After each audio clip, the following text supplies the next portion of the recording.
Alhamdulillahilladzi kataba alaina as-siyam wa farada alaina syahra Ramadan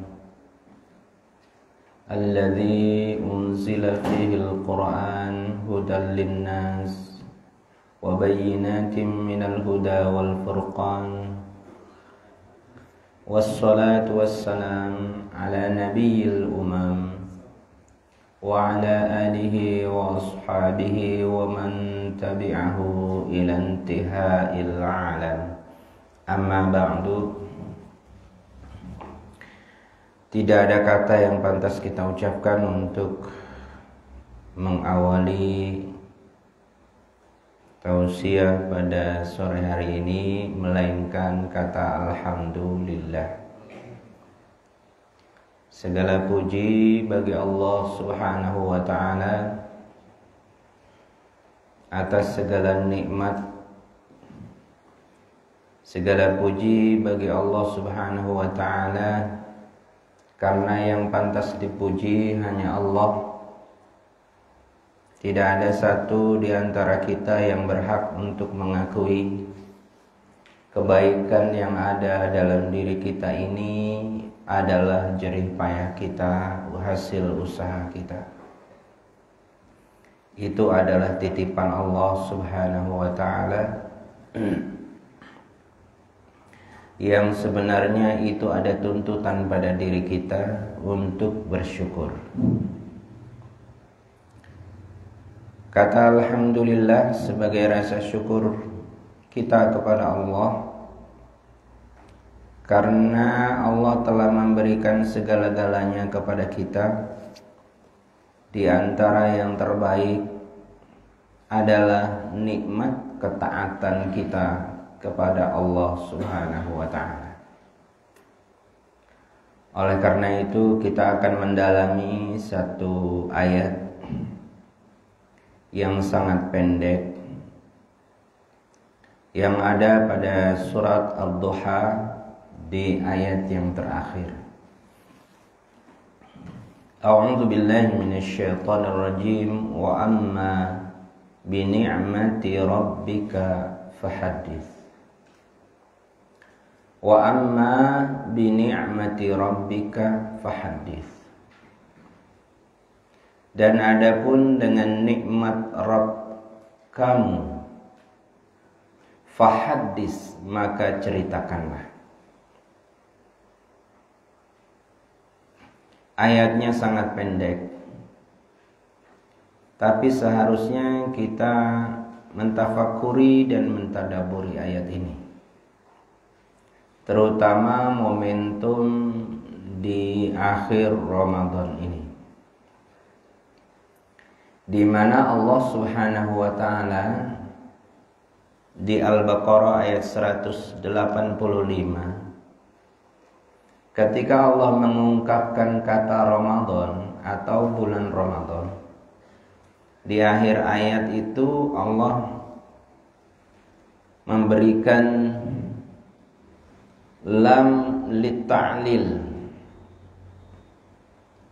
tujuan daripada Ramadan itu walitukabbirullah ala ma hadakum wa la'allakum tashkurun. Jadi Ramadan diciptakan dan rangkaian ibadah Ramadan itu diciptakan oleh Allah Subhanahu wa ta'ala untuk kita. Tujuannya adalah walitukabbirullah, agar kita semuanya bisa bertakbir, Allahu Akbar. Allah itu yang maha besar. Allah yang maha besar. Sebaliknya kita maha tak berdaya. Kita tak berdaya. Kita ini lemah. Di awal juz yang kelima Allah Subhanahu wa ta'ala itu juga berfirman, yuridullah ayyukhaffifa ankum wa khuliqal insanu dha'ifa. Allah menghendaki memberikan keringanan pada kalian karena Allah menciptakan kalian itu dha'ifa, dalam kondisi lemah. Manusia ini lemah. Pandangan kita, mata kita itu lemah.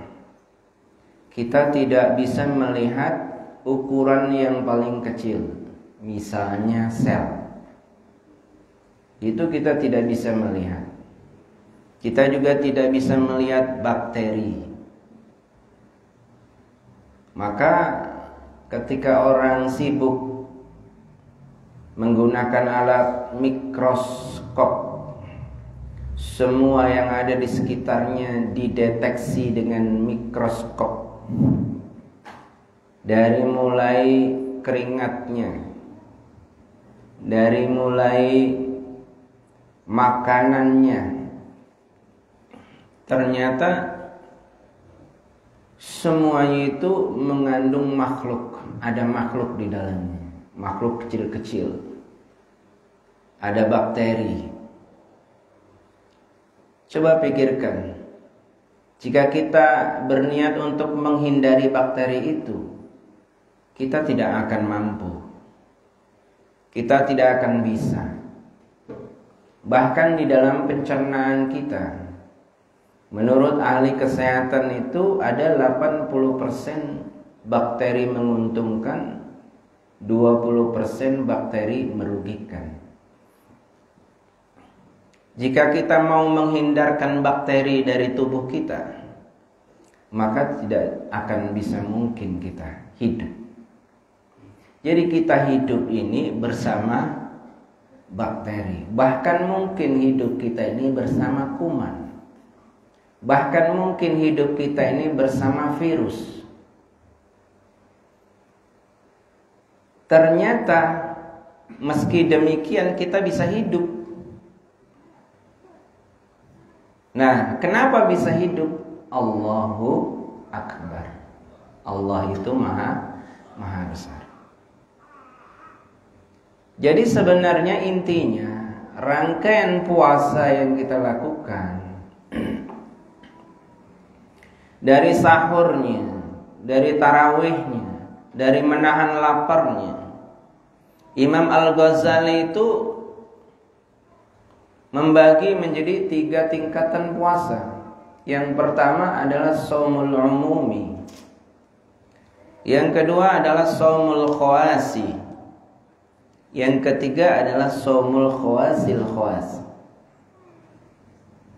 Shaumul umumi, pemahaman orang itu puasa itu cuma menghindari makan dan minum serta berhubungan intim. Itu saja.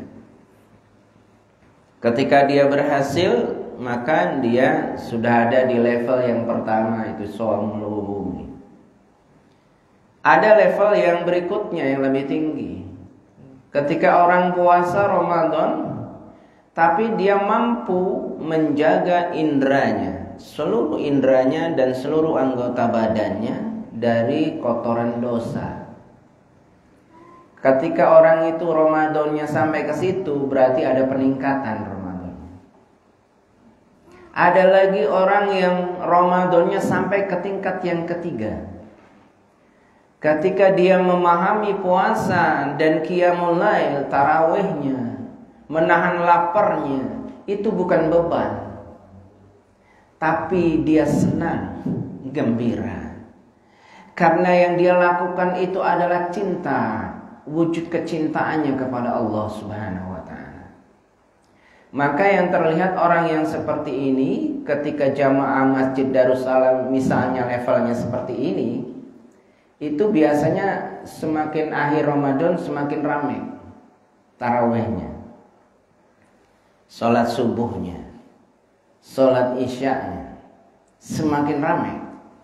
Berarti derajatnya sudah derajat yang ketiga, khawasul khawas. Tapi meskipun kita belum mencapai ke arah itu, ya minimal itu level yang kedua. Karena menurut Imam Al-Ghazali, level yang kedua itu sudah disebut sebagai orang yang soleh. Kalau level yang ketiga itu derajatnya para nabi. Ya, para nabi itu. Dan orang-orang yang betul-betul muraqabah. Para ulama, ya minimal Imam Syafi'i, yang mujtahidin dan seterusnya. Tapi mudah-mudahan kita semuanya berada di level yang kedua. Level yang ketiga sudah luar biasa. Baik. Wa amma bi ni'mati rabbika fahaddits. Apa nikmat itu? Nikmat itu apa? Menurut para ulama, nikmat itu yang disebut nikmat itu adalah kullu ma tusarrafu ila ta'atillah. Segala apa yang digunakan untuk taat kepada Allah Subhanahu wa ta'ala. Segala sesuatu yang fasilitas apapun itu yang digunakan untuk taat kepada Allah. Orang yang mengenal nikmat lebih jauh, dia punya potensi untuk lebih bisa bersyukur kepada Allah Subhanahu wa ta'ala. Tapi orang yang buta terhadap nikmat Allah, maka dia agak sulit untuk bisa bersyukur kepada Allah Subhanahu wa ta'ala. Mari kita lihat. Kita berada di nikmat yang terbaik di bulan ini. Yang pertama, nikmat yang terbaik itu kita berada di bulan Ramadan. Kita bisa puasa. Bahkan menjelang akhir Ramadan kita tuntas puasanya. Alhamdulillah. Bagi mereka yang tarawihnya nggak putus, alhamdulillah. Bagi mereka yang di Ramadan ini banyak sedekah juga alhamdulillah. Di akhir Ramadan ada yang disebut sedekah yang sifatnya wajib, ada sedekah yang sifatnya tatawwu. Sifatnya wajib itu zakat. Biasanya zakat mal, perdagangan dan lain penghasilan itu haulnya dihitung di saat-saat Ramadan. Maka bagi mereka yang masuk nisab, mohon sebelum Ramadannya berakhir, coba dihitung dan keluarkan zakatnya. Kemudian juga zakat fitrah. Zakat fitrah itu hari-hari ini harus tuntas. Jangan sampai khotib naik mimbar, zakat tersebut belum dibagikan kepada mustahik. Nah, ini yang paling bertanggung jawab takmirul masjid.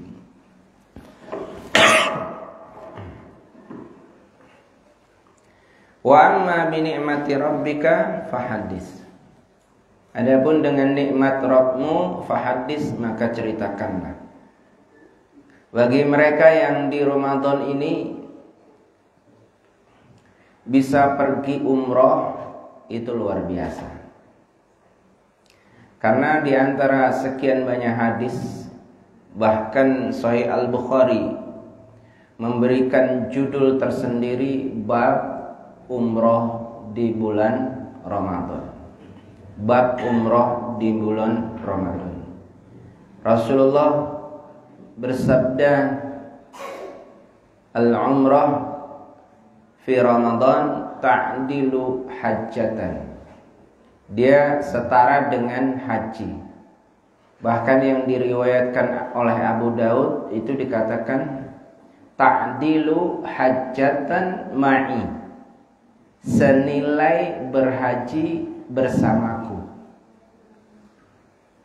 Coba bayangkan, haji bersama Rasulullah. Itu nilai yang diperoleh bagi orang yang bisa umroh di bulan Ramadan.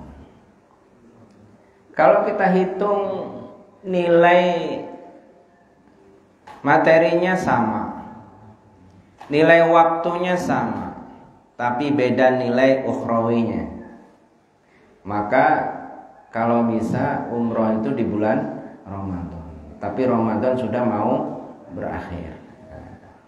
Jadi direncanakan, insyaallah. Alhamdulillah. Kami seharusnya umroh itu di bulan Maret tahun 2021. Seharusnya seperti itu karena kami mendapatkan kuota di saat itu juga. Tapi Allah belum mengizinkan. Kami berdoa untuk segera umroh, tapi Allah tidak mengizinkan berangkat pada saat itu. Allah turunkan COVID-19. Maka Makkah ditutup, kemudian penerbangan di stop dan lain sebagainya. Dan mendekati Ramadan, kami mendapatkan kuota juga untuk umroh. Dan ternyata Allah berikan kesempatan kami untuk berangkat di bulan Ramadan. Alhamdulillah. Saya sebut umroh kami ini berarti kuota umroh di tahun 2021 dan kuota umroh di tahun 2002 ini kami sebut sebagai rizki min haitsu la yahtasib. Ada rizki yang biasa, ada yang yahtasib, ada yang min haitsu la yahtasib.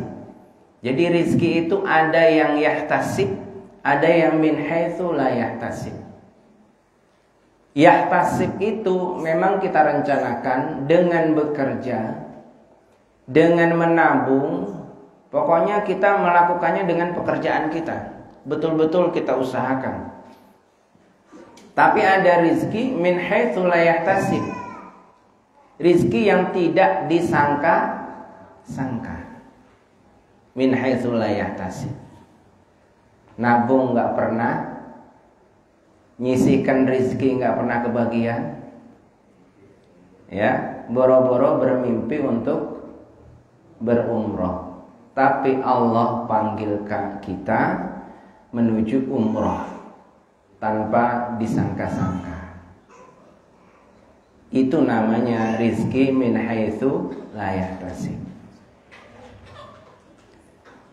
Allah Subhanahu wa taala berfirman, "Wa may yattaqillah yaj'al lahu makhraja."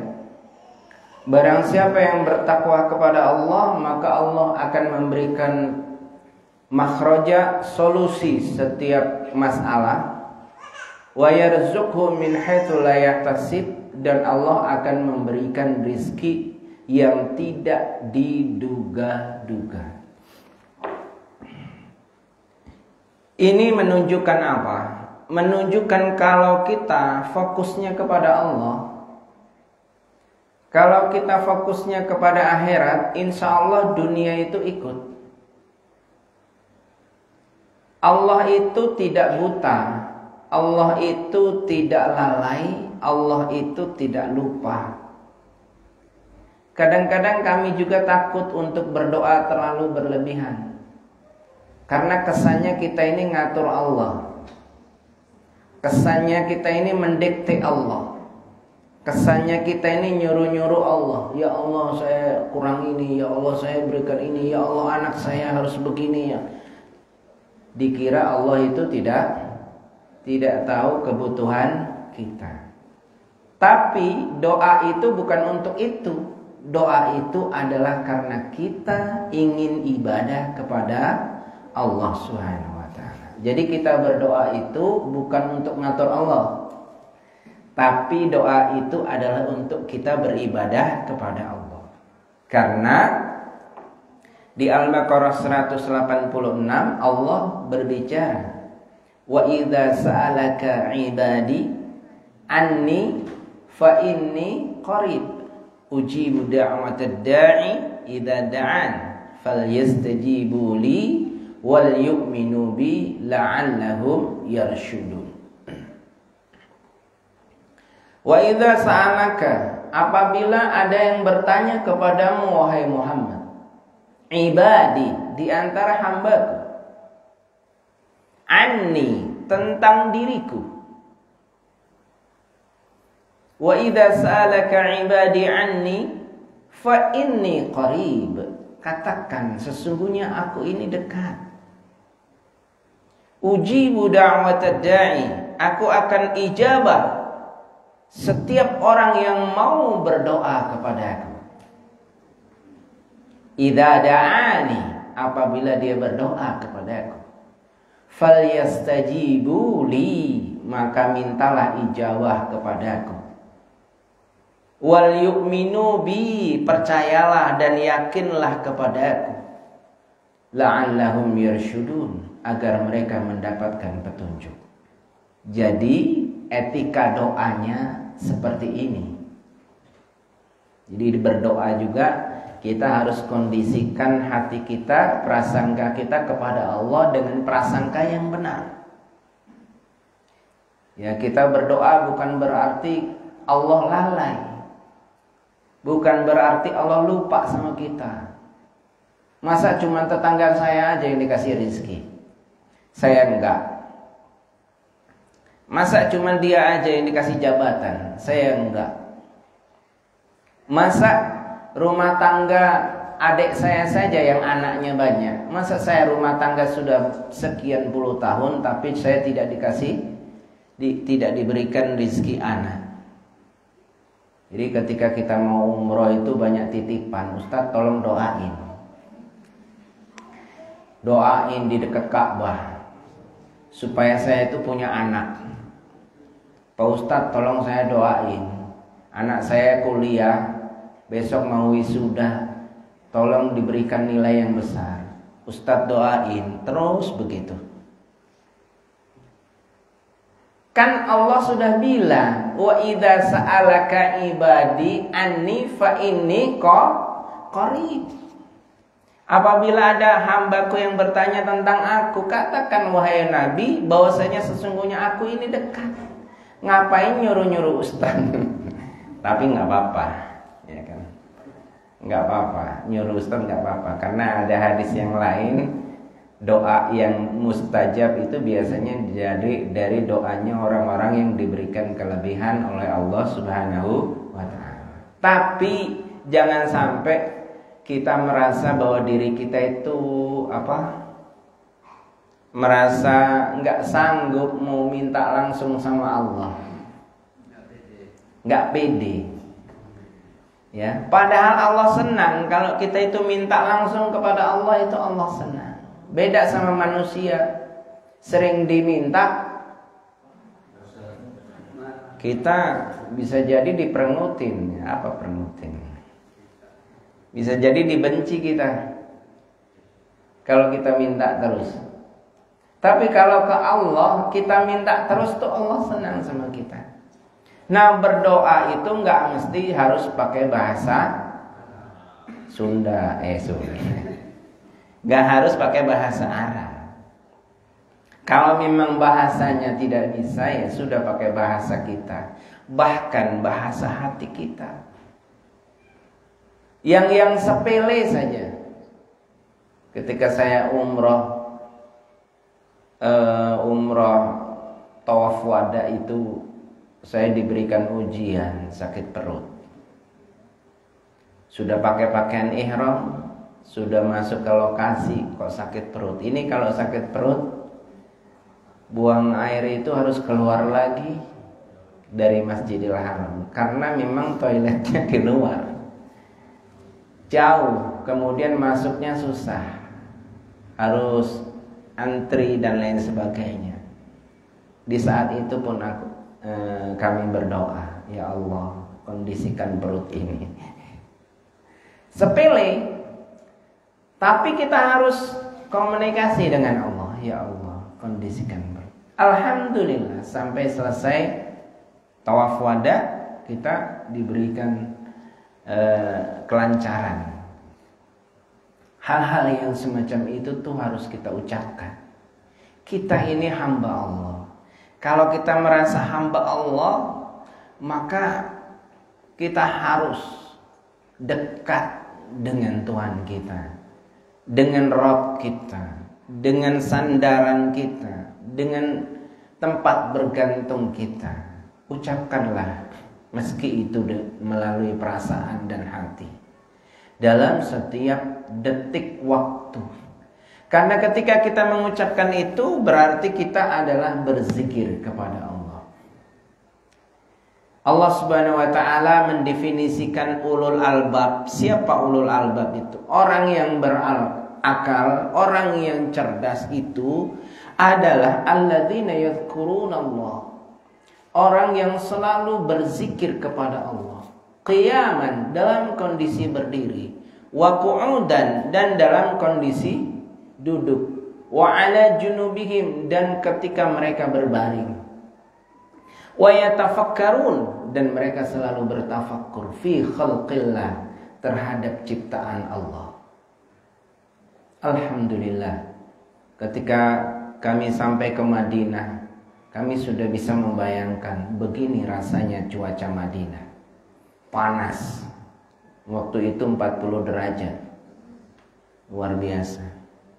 Tandus yang terlihat cuma coklat, gunung, batu, pasir. Yang hijau nggak ada. Alangkah bahagianya jadi penduduk Indonesia. Indonesia ini luar biasa. Kita lihat seperti itu, jadi kita mensyukuri nikmat di negeri kita. Kurang nikmat apa lagi di negeri kita ini? Allah berikan kesejukan, Allah berikan udara yang seimbang, tidak seperti di sana. Coba bayangkan, di saat itulah Rasulullah berjuang. Bukan dengan kendaraan seperti sekarang, tapi dengan kendaraan unta, kuda. Coba kita bayangkan, ketika itu Ramadan, di Badar, kaum muslimin diperintahkan untuk berperang. Bagaimana perasaannya? Panas menyengat, haus. Tapi di saat itu kaum muslimin disuruh untuk berperang. Dan bukan hanya itu, lihat musuh jumlahnya 1000, sementara kaum muslimin 300. Ini di saat perang Badar. Maka wajar kalau para ulama ada yang tawasul dengan ahli Badar. Tawassalna bi bismillah wa bil hadi Rasulillah wa kulli mujahidin lillah bi ahlil badri. Ya Allah, paham gak ini? Sering diutarakan, tapi maknanya belum ya. Nah itu kalau maknanya kita pahami, itu insya Allah itu zikir kepada Allah Subhanahu wa ta'ala. Nah, wa amma bi ni'mati rabbika fahadis, maka ceritakanlah. Jadi kita kalau punya kenikmatan, di dalam hadis Rasulullah itu disebut man lam yashkuril qalil lam yashkuril katsir. Barang siapa yang tidak bersyukur terhadap hal yang sedikit, maka dia tidak bisa bersyukur terhadap hal yang banyak. Man lam yashkurin nasa lam yashkurillah. Barang siapa yang tidak bisa bersyukur, berterima kasih kepada manusia, maka dia tidak bisa berterima kasih kepada Allah Subhanahu wa ta'ala. Allah melalui nabinya sedang mengajarkan kepada kita bahwa orang yang bersyukur itu adalah orang yang punya kemampuan 2 dimensi. Yang pertama, dimensi horizontal. Dimensi horizontal itu ketika kita punya kemampuan hidup sosial dengan baik. Ya sebentar lagi kita maaf-maafan. Itu bagus, mewujudkan rasa syukur kita kepada Allah. Sebentar lagi kita memaafkan orang lain. Itu bagus, sebagai wujud kita menjadi orang yang bersyukur kepada Allah. Kemudian dimensi vertikal, hablum minallah. Kita bersyukur kepada Allah sudah pasti. Tapi kadang-kadang orang yang khusyuknya kelewatan, itu dia syukurnya hanya kepada Allah. Kepada orang enggak dianggap. Nah ini kadang-kadang salah. Dia rajin kepada Allah, sujudnya sering kepada Allah, sholatnya nggak tinggal, tapi sama tetangga ribut terus. Lewat sesama teman, sesama saudara nggak afsus salam. Nggak afsus salam. Apa afsus salam? Tebarkan salam. Jadi kalau kita ketemu berikan salam. Assalamualaikum. Jawabnya waalaikumsalam warahmatullah. Kalau diucapkan assalamualaikum warahmatullah, jawabnya waalaikumsalam warahmatullahi wabarakatuh. Dalilnya wa idza hayyitum bi tahiyyatin fahayyu bi ahsana minha, surat An-Nisa. Apabila kalian diberikan kabar, diberikan ucapan yang baik, maka balaslah dengan yang lebih baik. Antar tetangga. Hadis yang tercantum dalam kitab Bulughul Maram, Kitabul Jami, Babul Birri wal Akhlaq. Di sana ada hadis, idza tabakhta marqatan fa'aktsir ma'aha wa ta'ahad jiranaka. Kalau kalian masak sayur, fa'aktsir ma'aha, maka perbanyak kuahnya. Perbanyak kuahnya. Bukan sayur kangkung, Pak. Itu maksudnya sayur yang baunya itu, aromanya itu sampai ke tetangga. Kadang-kadang 5 rumah, aromanya itu sampai 5 rumah itu kecium. Kata Nabi, wa ta'ahad jiranaka, bagi tetanggamu. Ya. Begitu pesannya luar biasa. Fa'aksir ma'aha, kalaupun sedikit sayurnya, fa'aksir ma'aha, perbanyak kuahnya.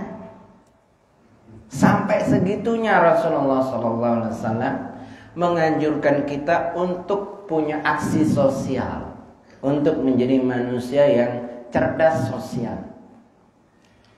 Ya, lihat tetangga. Nah, jangan kalau di kampung itu melihara ayam, ayamnya naik-naik ke tetangga, ya kan. Kemudian buang hajat di lantai tetangga. Cuek aja kita yang punya ayam. Itu kalau di kampung. Kalau di sini nggak ada ya. Nggak ada yang sedikit. Nah, jadi yang gitu-gitu tuh Islam itu betul-betul sudah mengatur. Ya. Nah, ketika kita bisa berbuat baik, ceritakanlah kepada tetangga kita. Fahadis, ceritakanlah. Kita bisa ibadah, ceritakanlah. Kita bisa berhaji, ceritakanlah. Kita bisa umroh, ceritakanlah. Karena itu syiar Islam. Bukan riya. Beda, riya sama menceritakan untuk tahaddus bi ni'matillah itu beda. Apalagi zaman sekarang. Melalui WA, melalui medsos. Ya. Yang kita ceritakan itu ketaatan kepada Allah, ibadah. Bukan yang kita ceritakan itu kalau misalkan pamer, beda ya. Pamer sama tahaddus bi ni'matillah itu harus dibedakan. Kalau pamer itu berarti riya. Ya. Nah, seperti itu. Fa amma bi ni'mati rabbika fahaddis, maka ceritakanlah. Di akhir Ramadan ini kita diarahkan oleh Allah untuk menjadi hamba yang bersyukur. Hamba yang bisa bersyukur. Nah, syukur itu 2 dimensi. Yang pertama dimensi sosial, ya, yang kedua dimensi vertikal kepada Allah Subhanahu wa taala. Itu harus lengkap. Bahkan seorang ustadz, seorang mubalik itu pergaulannya jangan hanya rumah, masjid, majelis taklim. Kalau gaul sama tetangga yang maaf latar belakangnya SD, tukang sayur, kemudian cleaning service, tukang bersih jalan, sapu dan lain sebagainya, itu nggak ditemani, nggak dikunjungi, nggak digauli, nggak berteman sama mereka. Tidak seperti itu. Rasulullah SAW itu juga sering ke pasar, padahal Nabi, tapi sering ke pasar. Sampai beliau bertemu dengan orang Yahudi yang tua renta, pengemis. Terus orang Yahudi itu disuapi makanan. Ketika Rasulullah meninggal, kemudian digantikan dengan Abu Bakar. Kemudian orang yang tua tadi heran, siapa yang menyuapi saya ini kali ini? Mana orang yang dahulu menyuapi saya tempo hari? Kok ini beda suapannya? Oh, saya Abu Bakar. Saya bukan orang yang kemarin yang menyuapi. Kemana orang yang kemarin itu? Yang kemarin sudah meninggal dunia. Inna lillahi wa inna ilaihi raji'un. Siapa mereka? Siapa dia? Kemudian Abu Bakar cerita, dia adalah Rasulullah. Apa tugasnya? Tugasnya adalah untuk manusia, mengajarkan manusia mengenal Tuhannya. Siapa Tuhannya? Allah Subhanahu wa ta'ala. Kalau begitu saya bersahadat, asyhadu alla ilaha illallah. Nah, ini namanya dakwah. Rasul tidak pernah mengatakan kepada orang Yahudi itu, wahai orang Yahudi, kamu masuk Islam, ucapkanlah asyhadat. Tidak pernah. Tapi Rasul hanya melakukannya dengan kecerdasan sosial. Nah, itulah yang harus kita lakukan. Kalau itu ada pada diri kita, insya Allah Ramadan kita berhasil. Ramadan kita telah menjelma di dalam diri kita. Nanti di bulan Syawal kita menjadi orang yang baru, orang yang abdan syakura, orang yang seorang hamba yang pandai bersyukur. Setan itu paling takut sama orang yang pandai bersyukur. Dan janji setan itu adalah supaya umat manusia ini sedikit yang bisa bersyukur. Tidak boleh banyak-banyak orang yang bisa bersyukur. Itu setan, janji setan. Oleh karena itu mari kita persiapkan diri kita menjadi hamba yang bersyukur. Dan insya Allah Ramadan kita ini Ramadan yang diridhoi oleh Allah Subhanahu wa ta'ala. Semua ibadah kita di saat Ramadan diterima oleh Allah Subhanahu wa ta'ala. Dan Allah jadikan Ramadan ini adalah Ramadan yang terbaik dalam hidup kita insya Allah. Karena kita tidak tahu apakah kita bisa jumpa Ramadan di tahun yang akan datang. Oleh karena itu kita senantiasa basahi bibir ini, subuhun kudusun rabbuna wa rabbul malaikatu warruh. Allahumma innaka afuwwun karim tuhibbul afwa fa'fu anna. Demikian apa yang bisa saya sampaikan, kurang dan lebihnya saya mohon maaf. Wabillahi taufiq wal hidayah. Wassalamualaikum warahmatullahi wabarakatuh. Kita tutup dengan kafaratul majlis. Subhanakallahumma wa bihamdika asyhadu an la ilaha illa anta astaghfiruka wa atubu ilaik.